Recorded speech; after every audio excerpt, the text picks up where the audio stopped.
Stop everything for a second. The United States just did something to its closest ally that changes everything. They didn't do this to China. They didn't do this to Russia. They did it to Canada. And if they're willing to do this to Canada, you need to understand what that means for the rest of the world. I need you to sit down for this one. I need you to turn off every notification on your phone. Because what I am about to tell you is not a rumor. It is not speculation. It is documented. It happened. And the implications are so severe that by the time you finish watching this video, your entire understanding of the global silver market will be permanently altered.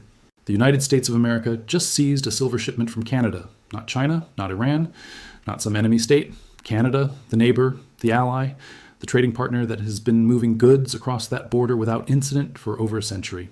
And they stopped it. They looked at a convoy of trucks carrying Canadian silver heading south, and they said, no, this metal is not crossing. This metal stays here. And if you think this is about tariffs, if you think this is about trade negotiations, if you think this is about politics, you're completely missing the point. This is about survival. This is about a nation that has realized its vaults are empty and is now willing to betray its closest friend to fill them. Let me give you the context, because the context is everything. Canada is one of the largest silver producers in the world. They mine approximately 12 million ounces per year. That silver flows south into the United States to be refined, fabricated, and distributed. It has been this way for decades. The infrastructure exists, the relationships exist, the trust exists, or at least it did until this week. What happened at the border was not a random inspection. It was not a bureaucratic delay. It was a coordinated federal action involving Customs and Border Protection, the Department of Commerce, and, according to some reports, representatives from the Department of Defense. When you see that combination of agencies at a border crossing, you're not looking at a trade dispute. You are looking at a national security operation. They treated Canadian silver the same way they would treat a weapons shipment from an adversary. They stopped it. They documented it. They detained it. And they invoked emergency powers to prevent it from leaving American soil. Now I need you to ask yourself a very simple question. Why? Why would the United States risk a diplomatic crisis with its closest ally over silver? Why would they endure the inevitable trade retaliation? Why would they damage a relationship that has been the cornerstone of North American security for generations? The answer is terrifying in its simplicity. They had no choice. The cupboard is bare.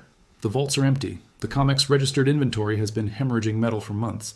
We have documented it on this channel. We watched 41 million ounces disappear in January alone. We watched JP Morgan stop 98% of delivery notices. We watched the spread between New York and Shanghai blow out to 15. And now we are watching the United States government panic. This is what desperation looks like at the sovereign level. This is what happens when a nation realizes that all the paper contracts in the world cannot substitute for physical metal. This is the moment when theory becomes reality, when abstractions become consequences, when the numbers on the screen translate into armed agents at the border saying this truck is not moving. Let me put this in perspective with some numbers, because numbers do not lie. The shipment that was detained reportedly contained approximately 3.2 million ounces of silver. That is roughly equivalent to 640 COMEX contracts. In normal times, that would be a routine commercial shipment. Trucks like that cross the border every week, but these are not normal times. The COMEX registered category has dropped below 100 million ounces. That means this single shipment represents more than 3% of all the deliverable silver in the United States futures market. 3% in one convoy. Do you understand the significance of that ratio? It means the entire COMEX could be emptied by 30 convoys. 30, and they just stopped one of them. The Canadian government has already filed a formal protest. The Minister of Trade issued a statement calling the seizure unprecedented and unacceptable. They are demanding immediate release of the shipment. They are threatening retaliatory measures. There is talk of restricting American access to Canadian mining operations. There is talk of redirecting silver exports to Asia. There is talk of invoking dispute resolution mechanisms under USMCA. But here is what they are not talking about publicly. Here is what the diplomats are saying behind closed doors. They are saying that this changes everything. They are saying that if America is willing to do this to Canada, then no nation's silver is safe. They are saying that the rules of the game have fundamentally shifted. Think about what this means for the global supply chain. Mexico produces 200 million ounces per year. Peru produces 120 million. Chile, China, Australia, they all produce significant amounts. And every single one of those nations is now looking at what happened at the Canadian border and asking themselves the same question. Could this happen to us? Could our silver be seized? Could our shipments be detained? And the answer is yes. If America is willing to do this to Canada, they are willing to do it to anyone. The precedent has been set. The Rubicon has been crossed. And the silver market will never be the same. Now let me explain why this is happening now. Why this week? Why this month? Because the timing is not coincidental. The timing is mathematical. We are approximately 60 days away from the March delivery cycle. On the COMEX, March is a primary delivery month. It is traditionally the biggest delivery month of the first quarter, and the open interest for March is already pointing to demand that exceeds available supply. The people who run the numbers at the Treasury Department can see the same thing we can see. They can see that if current trends continue, the COMEX will face a delivery failure by spring. They can see that the registered category is being drained faster than it can be replenished. And they can see that the only way to prevent a catastrophic default is to secure more metal by any means necessary. This is where the Canada seizure fits into the larger picture. It is not an isolated incident. It is part of a coordinated strategy to onshore every available ounce of silver before the March crisis hits. The $2.5 billion government buy program that we discussed last week, that is part of the same strategy. The Defense Production Act authorities that have been quietly activated, same strategy. The export license requirements that are being tightened, same strategy. The United States is building a wall around its silver supply, and it just became clear that even allies are on the wrong side of that wall. But here is the part that should really concern you. Here's the part that keeps me up at night. If the United States is willing to seize Canadian silver today, what will they do tomorrow? What happens when the vaults are even emptier?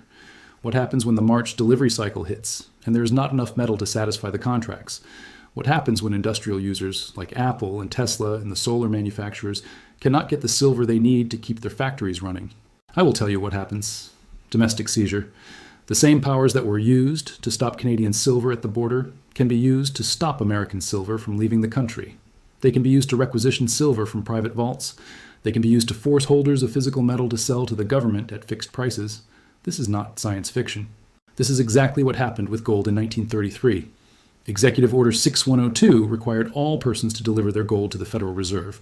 It was illegal to hold monetary gold. And it happened almost overnight with almost no warning. Now, I am not saying that silver confiscation is imminent. I'm not saying it will definitely happen. But I am saying that the Canada seizure is a warning sign. It is a signal that the government is willing to take extraordinary measures to secure metal. And if they are willing to do it at the border with an ally, the threshold for doing it domestically is lower than most people think. Let me shift now to what is happening on the other side of the world, because the Canada story does not exist in isolation.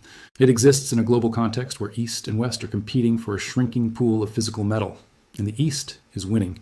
Shanghai silver is currently trading at $108 per ounce. The COMEX spot price is at $93. That is a spread of $15. $15 on the same metal. In a functioning market, that spread would be arbitraged away in minutes. Traders would buy in New York and sell in Shanghai until the prices converged. But the spread is not converging, it is widening. And the reason it is widening is the same reason the Canada shipment was seized. There is no metal to move. The arbitrage is theoretical, it exists on paper. But in the physical world, the vaults are empty and the silver is gone. China sees this, China understands what is happening, and China is acting accordingly. The Shanghai Gold Exchange has reported record volumes. Chinese industrial users are stockpiling silver like their factories depend on it, because their factories do depend on it. 80% of the world's solar panels are manufactured in China. Every single one of those panels requires silver. If China cannot secure enough silver, their entire green energy industry collapses. Their export economy takes a massive hit. Their strategic position in the global technology race is compromised. So they are doing exactly what the United States is doing. They are securing metal by any means necessary. They are paying premium prices. They are locking in long-term supply contracts. They are redirecting shipments from other destinations. And they are watching the Canada seizure with great interest because it tells them that America is scared. It tells them that America is weak. It tells them that the moment to press their advantage is now. This is the new reality of the silver market. It is no longer about charts and technical analysis. It is no longer about futures contracts and paper positions. It is about nations competing for physical metal. It is about governments willing to break alliances and violate norms to secure supply. It is about the recognition that in a world of infinite paper, the only thing that matters is atoms. Real, tangible, physical atoms. And where does this leave you? Where does this leave the individual who is trying to protect their wealth and their family in the middle of this chaos? It leaves you with a very narrow window of opportunity. The same forces that are driving governments to seize shipments and break alliances are the same forces that will eventually make silver unobtainable for regular people. The dealers are already struggling. APMEX just instituted a $500 order minimum. The U.S. Mint is rationing American Eagles. The premiums are climbing every week. And now, with the Canada seizure, the supply chain just got even tighter. Every ounce that would have flowed south from Canadian mines is now in legal limbo. Every refinery that was counting on that feedstock is now scrambling for alternatives. The squeeze just got squeezier. I want to be very clear about something. I'm not telling you what to do. I'm not a financial advisor. I cannot tell you to buy or sell anything, but I can tell you what I see. And what I see is a market that is breaking, a system that is failing, a government that is panicking, and a window that is closing. The Canada seizure is not the end of this story. It is the beginning. It is the first domino in a chain that leads directly to the reset of the global monetary system. When the United States is willing to betray its closest ally for silver, that tells you everything you need to know about the value of that metal. That tells you everything you need to know about the desperation of those in power. That tells you everything you need to know about what is coming next. So watch the news in the coming days. Watch how Canada responds. Watch whether Mexico tightens its own export controls. Watch whether other nations start hoarding their domestic production. Watch whether the COMEX announces any emergency measures. Watch whether the spread between Shanghai and New York continues to widen. And most importantly, watch the vaults. Watch the registered inventory. Watch the delivery reports. Because that is where the truth lives. Not in the headlines, not in the press releases, in the metal, in the actual physical ounces, sitting in actual physical vaults. And those ounces are disappearing faster than ever. The United States just told the world that silver is a matter of national security. They told the world that they will do whatever it takes to secure supply. They told the world that alliances mean nothing when the vaults are empty. And they told you, whether you realize it or not, exactly how valuable that silver in your safe really is. This is not a drill. This is not a test. This is the moment we have been warning about for years. The paper market is dying. The physical market is taking over, and the nations of the world are at war for every last ounce. The only question that remains is this.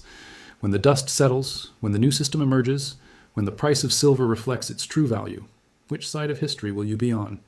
The convoy is still sitting at the border. The silver is still detained. The diplomats are still negotiating, but the message has already been delivered.